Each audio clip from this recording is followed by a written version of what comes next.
শীত মানে চারিদিকে সবুজে সবুজ, হ্যাঁ বন্ধুরা। আর সবকিছুতে যেন রয়েছে কচি কচি বেগুন আর মূলো।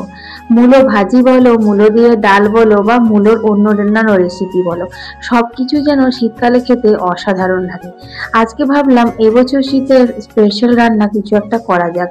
ঘরে ছিল মূলো আর বেগুন, তো সেইটা দিয়ে ভাবলাম কি করি, তারপর মনে পড়লো অনেকদিন হয়ে গেল মূলো ভাজি হয়নি।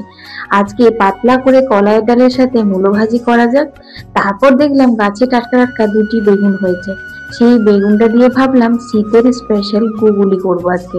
আজকে গুগলিটা একদম অন্যরকম করে করব। ওদিকে নিরামিষ রান্না বান্না গুলো করা হয়ে গেলে পরে গুগলিটা করব।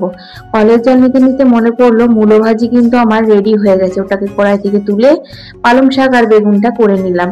ভাজা ভাজা করে করে নামিয়ে নিয়েছি পালং শাকটা।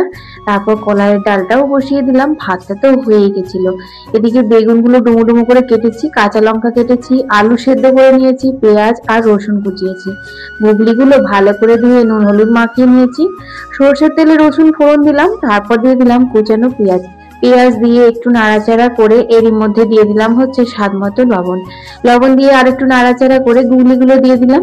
এরপর পেঁয়াজ রসুনের সাথে গুগলিগুলো কিন্তু ভালো করে ভেজে নিতে হবে। তোমরা চাইলে গুগলিগুলো কিন্তু আগে একটু সেদ্ধও করে নিতে পারো।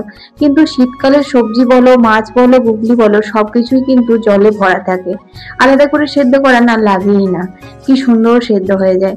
যাই হোক, এর মধ্যে মশলা দিয়েছিলাম গোলমরিচ গুঁড়ো, জিরে গুঁড়ো আর একটু আদা ঘষে।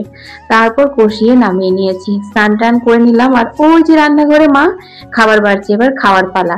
আর তোমাদের লাইক, কমেন্ট আর শেয়ার করার পালা। টাটা।